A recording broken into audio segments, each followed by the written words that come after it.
आपसे चाहूंगा कि देश का सबसे प्रतिष्ठित चैनल है, आज ठोकराज वाले लोग, ये जो बार बार आप कीचड़ उछालने की कोशिश कर रहे हैं, कीचड़ नहीं उछाल रहे, एक खास शब्द का प्रयोग करके आप ईमानदार ईमानदार बार बार बोल रहे हैं, ये कटाक्ष करने की क्या जरूरत है? मैं कटाक्ष नहीं कर रहा इस मंच से बार बार एक शब्द के जरिए आप क्या कहने की कोशिश कर रहे हैं? आप एक सम्मानित नेता है, मुझे ये समझ नहीं आ रहा कि आपको ये स्टैंड लेने की क्यों जरूरत है? अगर तारीफ की बुराई लगने लगे तो मैं क्या करूँ? आप उसको कटाक्ष की तरह कर रहे हैं और आपको लग रहा है कि यहाँ पर 10 ताली बजवाकर ये सही साबित कर देंगे, तो मैं आपको बड़े सम्मानजनक तरीके से एक दरख्वास्त करना चाहती हूँ। मैं आपसे सवाल पूछ रही हूँ, मेरे सवालों का जवाब दीजिए।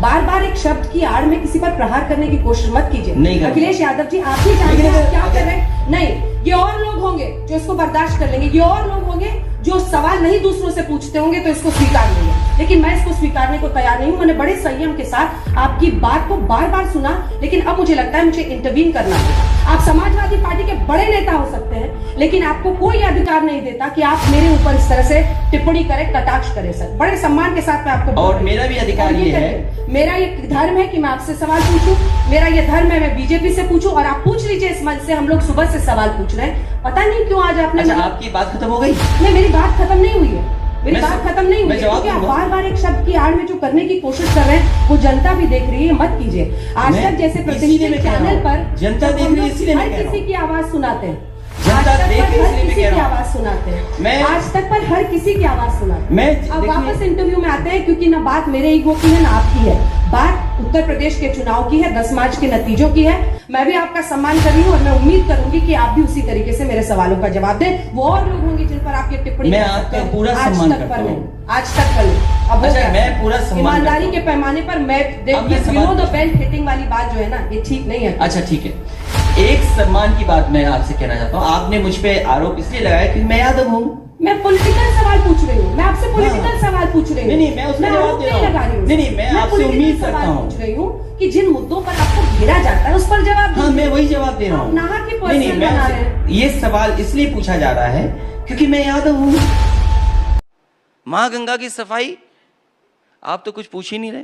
मैं तो चाह रही हूँ पूछना, लेकिन आप बीच में मुझे पॉज दें तो मैंने इधर ईमानदार पत्रकारों की सूची बनाई है, लिस्ट, नाम आपका भी है उसमें है। सच बता रहा हूं मैंने पूरे देश के इधर बैठ करके, जब से ये रथ रुक गया है चलना और वर्चुअल रैली होने लगी हैं, तो मैंने देश के ईमानदार पत्रकारों की सूची बनाई है। कल एक पत्रकार थे, उन्हें भी मैंने इंटरव्यू दिया था, और आज मैं आपको इंटरव्यू दे रहा हूं। आपसे अच्छा ईमानदार कोई नहीं है। और आप सोचिए कि जब आप वोट डालने जाएंगी तो क्या सोचेंगी आप? आजकल आप सर्टिफिकेट भी दे रहे हैं। नहीं, सर्टिफिकेट नहीं है ये। हमने भी ईमानदार नेताओं की एक सूची बनाई है। आपका इंटरव्यू हो रहा है, चलिए अगला सवाल आपसे दागती हूँ। अब सोचिए, माँ गंगा की सफाई का वादा किया, लेकिन कोविड में तो वो कहते हैं कि आप नदारद थे सर, कहीं आप जमीन पर दिख ही नहीं रहे थे काम करने के लिए, वो बार बार ललकारते हैं। वो जो तस्वीरें देखी लोगों ने, भारत का तो दुनिया में डंका बज गया होगा। बक्सर में जो लाशें बह रही थी, गाजीपुर में जो लाशें बह रही थी, इनको अंत्येष्टि और अंतिम संस्कार का मौका नहीं मिला। अखिलेश जी कहाँ निकले आंसुओं को पोंछने के लिए? सवाल है कि सरकार ये बताए, सरकार की जिम्मेदारी क्या थी? रेमडेसिविर कोई अधिकारी बांटेगा, ऑक्सीजन कोई अधिकारी बांटेगा, अस्पताल में बेड नहीं होगा, ऑक्सीजन के सिलेंडर नहीं मिलेंगे, किसको दवाई दे दी सरकार ने? और सरकार जब नाकाम हो गई तो कहती विपक्ष क्यों नहीं निकला? और अगर विपक्ष निकल रहा था, हमारे लोग निकल रहे थे, तो उन पर मुकदमे कोविड के लगाए जा रहे थे। मुझे याद है, और मैं कह सकता हूं, आज तक मेरे ऊपर कोई केस नहीं लगा, लेकिन किसानों की लड़ाई के लिए जब समाजवादी पार्टी निकली तो कोविड प्रोटोकॉल का हम पे उल्लंघन का धारा लगा दी। बताओ, ये जिम्मेदारी किसकी थी? ये मुख्यमंत्री की जिम्मेदारी थी कि उनके प्रदेश की जनता को अनाथ ना छोड़ा जाए, और फिर उत्तर प्रदेश की जनता ने देखा है। लेकिन अब तो चुनाव के करीब आप निकल रहे हैं ना सर, अब तो पूरी ताकत के साथ कोविड को सोचिए, क्योंकि करो या मरो की स्थिति अब आ गई अखिलेश जी के लिए। अगर इतिहास पलटा और वापसी हो जाती है योगी जी की, तो अखिलेश जी तो 10 साल बाहर रहकर फिर बड़ा मुश्किल होगा। तो वो प्रधानमंत्री के दावेदार हो जाएंगे। आपको बड़ी चिंता है योगी जी की। अरे वो प्रधानमंत्री के दावेदार हो जाएंगे या आग लगा रहे हैं? बीजेपी वाले सोच लें, ये डबल इंजन टकरा रहा है, डबल इंजन। तो ये लोग, खजाना खाली है, बाबा मुखर्जी ने क्या किया? खजाना खाली कर दिया। अब आप उनको बाबा बोलेंगे? अब देखिए, अब वो अब्बा जान कह देते तो आप गुस्सा आ जाते हैं, क्योंकि अब आप उनको बाबा कह रहे हैं। जो मुख्यमंत्री खजाना खाली कर दे, नौकरी रोजगार न दे, ऑक्सीजन की जगह ऑक्स दे दे सड़कों पर। और जो मंडियां बनी थी किसानों की सुविधाओं के लिए, बताओ कितनी मंडियां ठीक कर दी इन्होंने, कोई बताए? और इन्वेस्टमेंट के लिए बताए। आज जब समाजवादी पार्टी ने कहा कि आने वाले समय में सरकार बनेगी तो 300 यूनिट फ्री बिजली मिलेगी और किसानों की सिंचाई के लिए फ्री बिजली, फ्री। उन्होंने तो 50% दरें कम कर दी ना सर चुनाव के पहले, तो अब इसकी क्या काट खोजेंगे आप? ठीक है, अगर उन्होंने कम किए तो 4.5 साल जो जनता से वसूला वो पैसा वापस करे, क्या वो सरकार वापस करे? इसका मतलब ये हुआ कि जानबूझ करके भारतीय जनता पार्टी गरीबों की, किसानों की जेब काट रही थी और किसानों ने नहीं देखा। आज डीजल पेट्रोल महंगा है, ये गरीबों से वसूल करके अमीरों की तिजोरी भर रहे हैं। किसी के आमदनी नहीं बढ़ी, कमाई नहीं बढ़ी, लोगों ने अपने सेविंग का पैसा निकाल करके अपना इलाज कराया, तकलीफ परेशानी में अपने परिवार का इलाज कराया। अब एक एक करके उत्तर प्रदेश के हर मुद्दे पर सवाल करते हैं, फिर धीरे धीरे आप बोलते चले जाइएगा। सबसे पहले कानून व्यवस्था, लाल टोपी रेड अलर्ट है। वो कह रहे हैं फिर समाजवादी पार्टी का गुंडा राज शुरू हो जाएगा, इससे वो डरा रहे हैं जनता को और कह रहे हैं अभी कानून का इकबाल है, लोग डरते हैं और इसी वजह से एक भी दंगा नहीं हुए, आप आएंगे तो दंगा राज आएगा। मैं फिर आपसे कहता हूं कि आप बहुत ही निष्पक्ष पत्रकार हैं और जो एनसीआरबी के आंकड़े हैं वो जरूर आपको जनता के सामने रखने चाहिए। आज सबसे ज्यादा असुरक्षित महिलाएं, बेटियां कहीं हैं तो उत्तर प्रदेश में आंकड़े नंबर 1 हैं। सबसे ज्यादा कस्टोडियल डेथ अगर कहीं है तो उत्तर प्रदेश में है। सबसे ज्यादा नेशनल ह्यूमन राइट कमीशन ने किसी प्रदेश को नोटिस दिए तो उत्तर प्रदेश है। महिलाओं के कमीशन ने अगर सबसे ज्यादा नोटिस किसी को दिए तो वो उत्तर प्रदेश है। क्या उत्तर प्रदेश और देश की जनता भूल जाएगी वो हाथरस की घटना, जहां पर लखनऊ से निर्देश दिए गए हों कि जाओ उस बेटी को घर वालों से न मिलने दो, उसका दाह संस्कार कर दो? क्या हाथरस की घटना उत्तर प्रदेश भूल जाएगा? क्या उन्नाव में जो बेटी के साथ हुआ वो घटना भूल जाएंगे? यही मुख्यमंत्री आवास पर न जाने कितनी बहनें आईं जो आत्मदाह की धमकी दी, और आत्मदाह इसलिए करना चाहती थीं क्योंकि उनको न्याय नहीं मिल रहा था, उनकी एफआईआर नहीं दर्ज हो रही थी। यही उत्तर प्रदेश है जिसमें आईपीएस फरार है। क्या कहीं आईपीएस फरार हो सकता है? दंगा ना होना, लेकिन वो अपनी उपलब्धि बताते हैं मैं फिर कहूंगा आपसे 5 साल में दंगा ना होना। मैं आपसे ये कहता हूं कि एनसीआरबी का आंकड़ा निकालिए और आज ही आप दिखाइए कि सबसे ज्यादा दंगे या कम्युनल लड़ाइयां किस सरकार में हुई हैं। उनका तो ये दावा है कि उनके दावे से नहीं, मतलब आप ईमानदार पत्रकार हैं। के डेटा है, एनसीआरबी के डेटा है, रेप के मामले में अलग अलग केसेस, इसी में मैं कह रहा हूं, प्रतीकात्मक तरीके से डकैती में, रेप में, लड़कियों के साथ छेड़खानी में। इसीलिए मैं कह रहा हूं कि आप इतने अच्छे ईमानदार पत्रकार हैं, एनसीआरबी का आंकड़ा दिखाइए आप कि आखिरकार प्रदेश कहां पर है, कानून का इकबाल है या नहीं। आपने खुद ही कहा ठोको की नीति वाले, तो वो कहते हैं हम जीरो टॉलरेंस रखते हैं माफिया के खिलाफ। तो जीरो मुख्तार अंसारी का बेटा हो कोई हो, सबके खिलाफ कार्रवाई कर रहे हैं जो नहीं होता था आपके। जीरो टॉलरेंस है, इसीलिए तो कप्तान फरार है और माफिया क्रिकेट खेल रहा है। बताइए, पुलिस कप्तान फरार और एक आईपीएस ने दूसरे आईपीएस पे भ्रष्टाचार का आरोप लगाया। जैसे वो ये बताइए कानून व्यवस्था है कि आप जीप से चढ़ा दोगे और किसान की हत्या कर दोगे, आप किसान को कुचल दोगे आप? मैं आपसे पूछता हूं, ईमानदार नेता जी, आपसे नोएडा आप कभी आते नहीं हैं। बहुत ही ईमानदार आप हैं। मैं आपसे जानना चाहता हूं, मैं ये जानना चाहता हूं, आप सबसे ईमानदार पत्रकार हैं। नेता को नोएडा आने से क्या रोकता था? छोड़िए नोएडा, कैसे छोड़ दे? मैं ईमानदार पत्रकार से बात कर रहा हूं। सिटी है, कभी सुध लेने आ जाते। मैं एक ईमानदार पत्रकार से बात कर रहा हूं। मैं पूछूंगा, आप नोएडा पर तो जवाब नहीं दे रहे। मैं नोएडा का भी जवाब दे दूंगा। सुध नहीं लेने आए। मैं नोएडा का भी ईमानदार नेताजी। समाजवादी एक्सप्रेसवे, ये तो आपका रंग बता रहा है कि आप क्यों ईमानदार बोल रही हैं।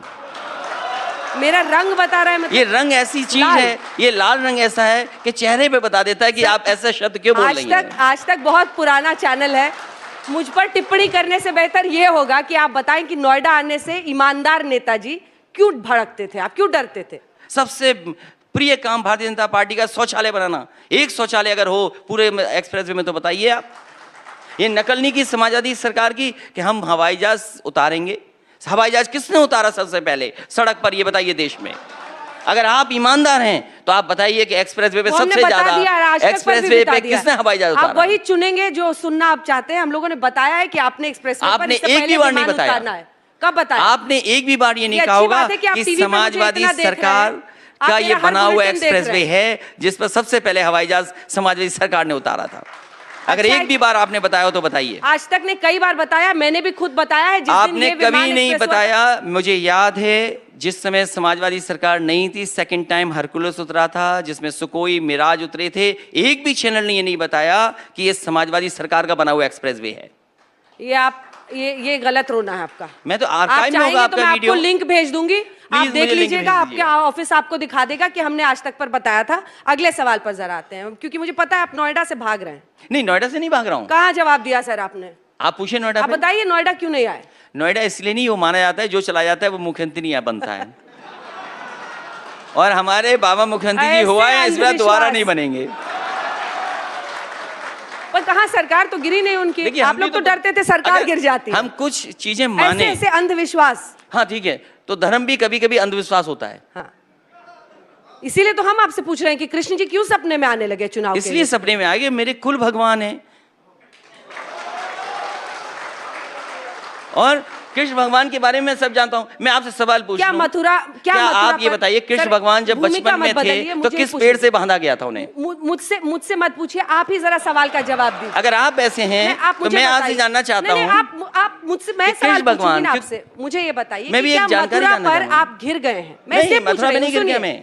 क्योंकि मथुरा- अगर आपको यादव वोट बैंक भी चाहिए, आपको मुस्लिम भी चाहिए, वो कृष्ण जन्मभूमि का मुद्दा छेड़कर आपको घेरने की कोशिश कर रहे हैं। अब आपके लिए मुश्किल हो गया है कि क्या बोलें। क्या ऐसा है? और अगर नहीं है तो आपका क्या जवाब नहीं, होगा आधी मथुरा अधूरी, पर? देखिए आधी अधूरी बात नहीं होनी चाहिए। बात कहाँ से शुरू हुई? क्योंकि हमारे उत्तर प्रदेश के जो मुख्यमंत्री हैं वो टिकट मांग रहे हैं, उन्हें टिकट कोई नहीं दे रहा। उन्होंने अपने एक सांसद से कहा कि एक चिट्ठी लिख दो, शायद आपकी ही चिट्ठी से हमें टिकट मिल जाए। क्या वो भारतीय जनता पार्टी के सदस्य हैं? वो सदस्य नहीं हैं, उन्हें टिकट नहीं मिल रही है। वो ढूंढ रहे हैं कि मैं यहाँ से चुनाव लड़ूं, यहाँ से चुनाव लड़ूं। जब उनके सपने में आ सकते हैं तो हमारे सपने में क्यों नहीं आ सकते भगवान? किसने लगाए? काशी कॉरिडोर हो, अयोध्या हो, मथुरा हो, एक पैटर्न आपको दिख रहा है। मैं वो क्या आपसे करने जानना की चाहता कोशिश कर रही? हूं। मैं आपकी बात सुन ली, मैंने, दर्शकों ने सुन ली। दर्शकों को बताना है, आपको समझाना है, वोटर्स को समझाना है। सर, आप मुझसे भिड़ के कुछ हासिल नहीं करेंगे। मैं आपसे ये पूछ रही हूँ कि अयोध्या के ही मुद्दे पर उनका कहना है कि आप बुलडोजर वहां चलवाएं। स्वतंत्र देव सिंह जो उनके अध्यक्ष है वो कह रहे हैं। दूसरी तरफ बार बार वो घेरते हैं कि कार सेवकों पर आपकी पार्टी ने गोली चलवाई थी। ऐतिहासिक रूप से ये हमेशा आपको बैकफुट पर डालता है। अगर कार सेवकों पे गोली चलाई थी तो नेताजी पे एफआईआर होनी चाहिए थी। एफआईआर किनके ऊपर हुई? जिन्होंने मस्जिद गिराई उन पे एफआईआर हुई है। नेताजी और संविधान बचाने के लिए काम हुआ था। एफआईआर किस पे हुई? मुझे आप ये जवाब दीजिए। जब इतना एफआईआर उन्हीं पे हुई है तो क्यों हुई? आप मुझे बताइए क्यों हुई एफआईआर उनके ऊपर? लेकिन वो तो पॉलिटिकली इसको भुना रहे हैं मैं ना। ये जानना चाहता हूं। पॉलिटिकली भुना रहे हैं आप सर। देश की चिंता नहीं है आपको? नहीं, पॉलिटिकल चिंता है। भुनाएंगे। वो पॉलिटिकली भुना रहे हैं, वो आप बार-बार पॉलिटिकल कह रहे भुनाएंगे, हैं। देश की चिंता नहीं है आपको? नहीं, जिस तरह के राष्ट्रवाद और धर्म की राजनीति हो क्या रही है, अभी तो राष्ट्रवाद? सर आप भी इतना भव्य राम मूर्ति बना रहे हैं ना। सब क्या कहाँ करें? बना रहा हूं मैं?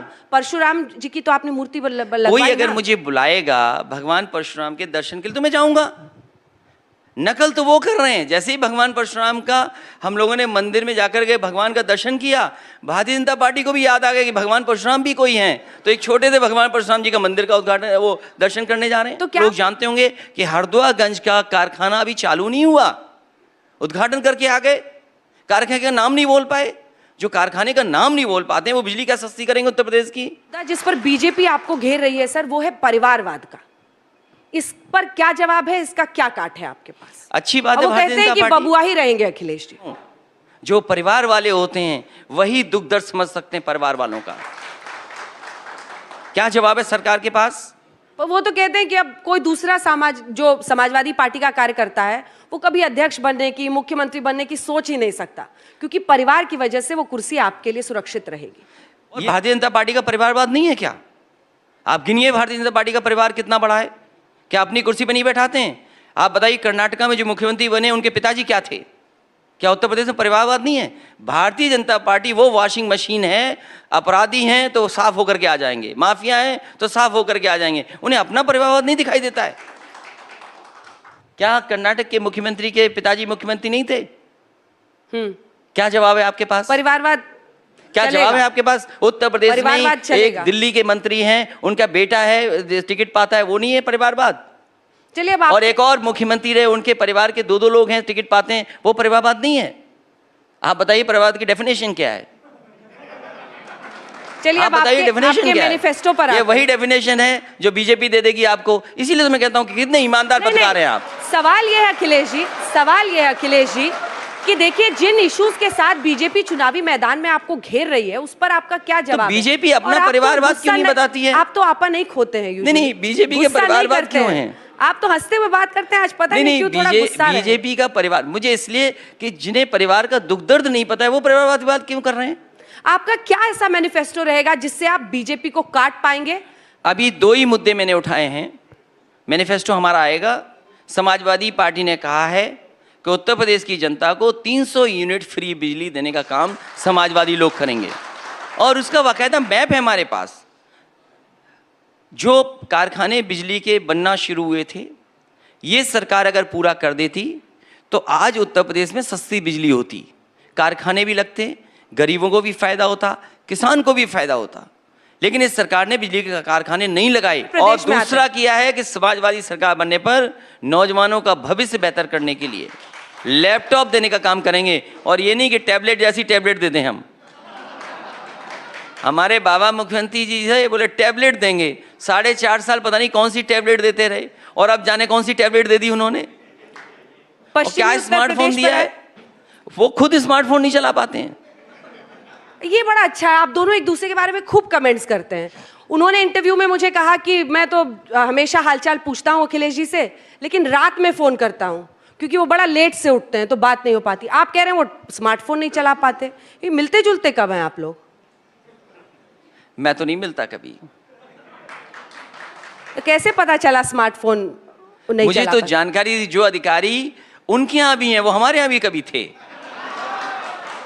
वही अधिकारी यहाँ की खबर वहाँ, वहाँ की खबर यहाँ कर रहे हैं। आप अधिकारियों अब ये की शामत मुख्यमंत्री ला जी रहे हैं जाने- नाहक। देखिए, ये अनुभव पाना, ये जब पूर्व हो जाएंगे तब ये असली अनुभव पाएंगे।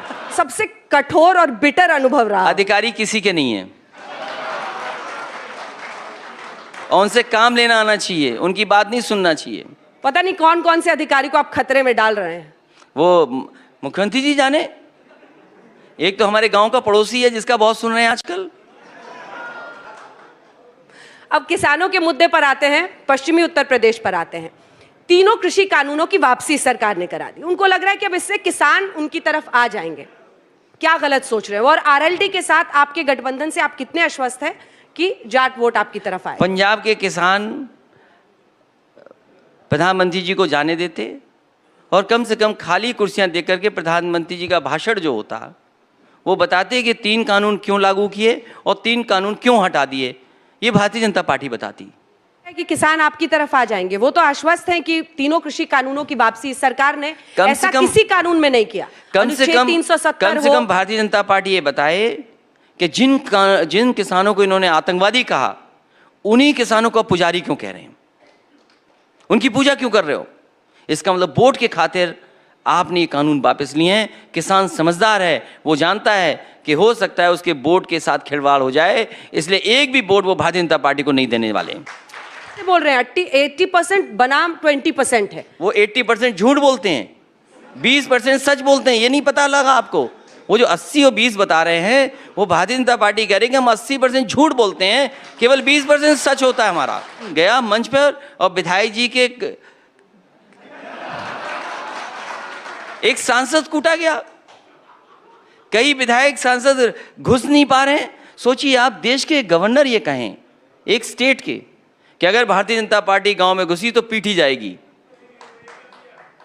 वो भी गवर्नर बोल रहे हो, और वो भी गवर्नर वो जो भारतीय जनता पार्टी ने बनाए हों। तो सोचिए उनकी तकलीफ और परेशानी कैसी थी। इसलिए मैं कहता हूं, जो लोग 47 से 350 और 325 पहुंचे हैं, आज हम भी 47 हैं, 400 पहुंचेंगे। 47 से 400 आपने 3 छोड़ा है उनके लिए, तो कौन कौन जीतेगा उधर से? 3 ही सीट अपना जाएंगे। तय कर लें कौन कौन जीत के आना चाहते हैं। एज है, आपने कहा कि बीजेपी हावी है, आप खुद ही कह रहे हैं कि डिजिटल। बीजेपी झूठ फैलाने में हावी है, समाजवादी पार्टी झूठ को पकड़ने में हावी हो गई है। तो तब तो आप ही एज ले जाएंगे ना, ज्यादा व्यूज आपके हैं, खूब रीट्वीट भी होते हैं आपके। वो तो इसलिए क्योंकि समाजवादी पार्टी नौजवानों की पार्टी है, इसीलिए मैंने कहा नई सपा है, नई हवा है। आज तो आपने शुरू में ही बोल दिया। जो चलाने का तरीका है वो हमने देख लिया कि एक व्यापारी को पीट पीट करके जान ले ली, वो भी उनके गृह जनपद में। सोचिए, मुख्यमंत्री जी के अपने जिले में पुलिस जाकर के ठोका, एक को मार दिया, जान ले ली। ये पुलिस का तरीका होगा? जब से भारतीय जनता पार्टी की सरकार आई है, इन्होंने 100 नंबर को कबाड़ा कर दिया और पुलिस को भी कबाड़ा कर दिया। अखिलेश जी, लेकिन जो नैरेटिव वो बिल्ड कर रहे हैं, जो नैरेटिव, जो आपका इतना बड़ा चैनल है, अंतर्राष्ट्रीय स्तर का चैनल है, दुनिया में न जाने कितने देशों में देखा जाता होगा, क्या भारतीय जनता पार्टी से गलती नहीं हुई कि उन्होंने अपने ही आदमी पे छापा मरवा लिया? बिल्कुल, और जो सच है वो दिखाया हमने, उसमें कोई दिक्कत नहीं। क्या था सच? ये था कि उन्होंने गलत इंफॉर्मेशन दे दी, जाके रेड अपने नेता पर ही मार दिया। मैं आपका धन्यवाद देता हूं। अपने नेता पर रेड मार दिया।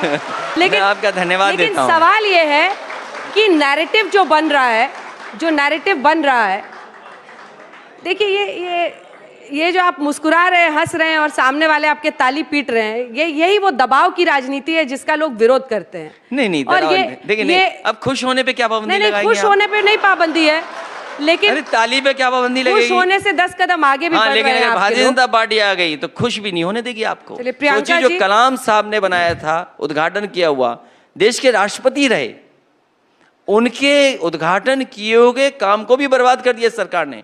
और सुनने में आ रहा है इस सरकार ने पूरा उत्तर प्रदेश का खजाना बर्बाद कर दिया, कुछ पैसा नहीं बचा, पता नहीं कहां लेके चले गए ये। तो आपका आरोप है कि आपका विकास का जो मॉडल है उसको धत्ता कर रहे हैं सिर्फ आपको नीचा दिखाने के लिए। इतने आईएएस हैं, आज तुलना करिए कि कौन सा वाद चल रहा है आज। क्या मुख्यमंत्री जी की अपनी जाति के लोग सब जगह नहीं ठोकराज कर रहे हैं? क्योंकि मुख्यमंत्री जी की जाति का कोई था इसलिए क्रिकेट खेल रहा था, और वहां आईपीएस ने पिच बनाई हुई थी। सोचो आप, आईपीएस पिच बना के तैयार बैठा था कि जाइए क्रिकेट खेलिए आप। आज आप बताइए, अगर हम पे आरोप यादव का लगा था तो मैं आपसे चाहूंगा कि देश का सबसे प्रतिष्ठित चैनल है, आज ठोकराज वाले लोग, ये जो बार बार आप कीचड़ उछालने की कोशिश कर रहे हैं, कीचड़ नहीं उछाल रहा हूं, एक खास शब्द का प्रयोग करके आप ईमानदार बार बार बोल रहे हैं, ये कटाक्ष करने की क्या जरूरत है? मैं कटाक्ष नहीं कर रहा हूं। इस मंच से बार बार एक शब्द के जरिए आप क्या कहने की कोशिश कर रहे हैं?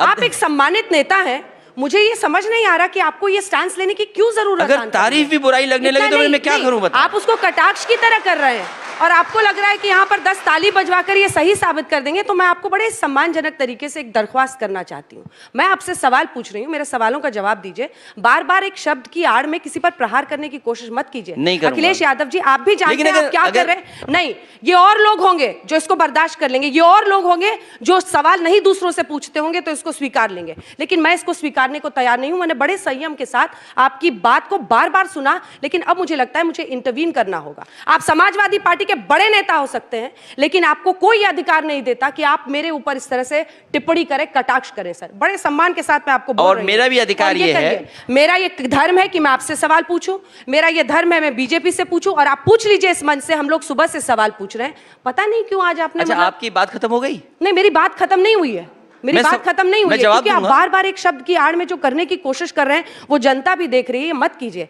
आज तक जैसे प्रतिष्ठित चैनल पर जनता देख रही है, इसीलिए मैं कह रहा हूं, हर किसी की आवाज सुनाते हैं, जनता देख रही है इसलिए मैं कह रहा हूं, आवाज सुनाते हैं। मैं आज तक पर हर किसी की आवाज सुनाते हैं। अब वापस इंटरव्यू में आते हैं, क्योंकि ना बात मेरे ईगो की है ना आपकी है, बात उत्तर प्रदेश के चुनाव की है, 10 मार्च के नतीजों की है। मैं भी आपका सम्मान कर रही हूं और मैं उम्मीद करूंगी कि आप भी उसी तरीके से मेरे सवालों का जवाब दें। वो और लोग होंगे जिन पर आप ये टिप्पणी कर सकते हैं, पूरा सम्मान करता हूं। आज तक पर नहीं, अब हो गया। मैं पूरा सम्मान ईमानदारी के पैमाने पर मैं बिलो द बेल्ट हिटिंग वाली बात जो है ना, ये ठीक नहीं है। अच्छा ठीक है, एक सम्मान की बात मैं आपसे कहना चाहता हूं। आपने मुझ पे आरोप इसलिए लगाया क्योंकि मैं यादव हूं। मैं पॉलिटिकल सवाल पूछ रही हूं, मैं आपसे पॉलिटिकल सवाल पूछ रही हूं। नहीं, मैं उसका जवाब दे रहा हूं। लगा रही हूं। नहीं, मैं आपसे उम्मीद करता हूं। पूछ रही हूं कि जिन मुद्दों पर आपको घेरा जाता है उस पर जवाब दीजिए। हाँ, मैं वही जवाब दे रहा हूं। आप नाहा की पर्सनल बना रहे हैं। ये सवाल इसलिए पूछा जा रहा है क्योंकि मैं यादव हूं, और यादव पे ये आरोप लगाया है कि यादव थे सब कुछ, आईपीएस सब कब्जा यादव पे था। हम इसीलिए जाति जनगणना चाहते हैं। पहली नंबर बात, पहले मैं जाति गणना चाहता हूं। जो जिम्मेदार होता है, जिसको प्लम पोस्ट, अब मैं जानना चाहता हूं, आईपीएस ही नहीं होते हैं। नहीं, तो आप भी जानते होंगे। पूरे देश में, प्रदेश में झूठा प्रचार भारतीय जनता पार्टी ने कहा कि पूरा उत्तर प्रदेश इन अधिकारियों के लोगों ने कब्जा कर लिया। इसीलिए मैं चाहता हूं कि आपका प्रतिष्ठित चैनल है, ये बताइए उत्तर प्रदेश में कितने आईपीएस हैं यादव, कितने डीएम यादव हैं? और मैं आपको से कहता हूं, आज की गिनती क्यों नहीं बता रही हैं आप? फिर मैं वही शब्द लौट करके कहने वाला हूं।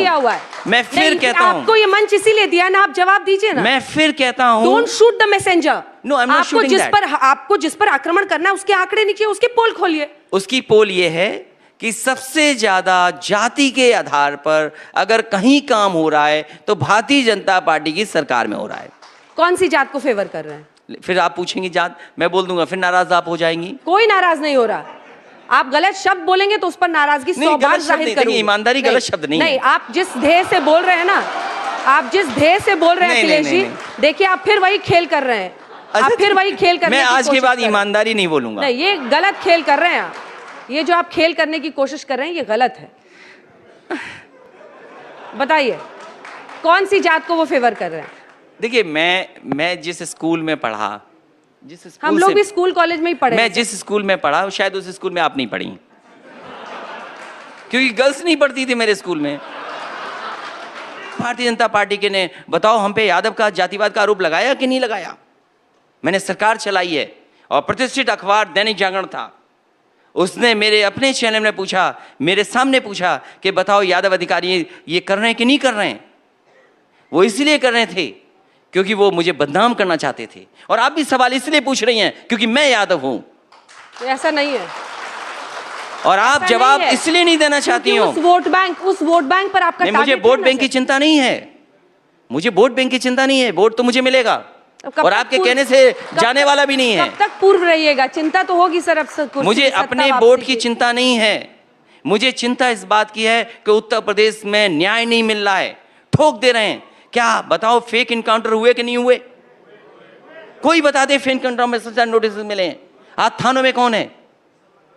बताइए, मुख्यमंत्री आवास में इस बात की बैठक होगी कि किसी लोकसभा को कैसे हराया जाएगा। एक तरह के अधिकारी बैठ करके फैसला लेते हैं। क्या उत्तर प्रदेश में नहीं हो रहा है? ये कोई भी जांच होगी एक अधिकारी पे पहुंच जाएगी। कौन नहीं जानता उत्तर प्रदेश का? जेल में हत्या हो गई, जेल में हत्या हो गई, क्या कार्रवाई हुई? क्या जेल में आप मार देंगे जाकर के लोगों को? कौन जिम्मेदार है उसके लिए? ये कानून है आपका।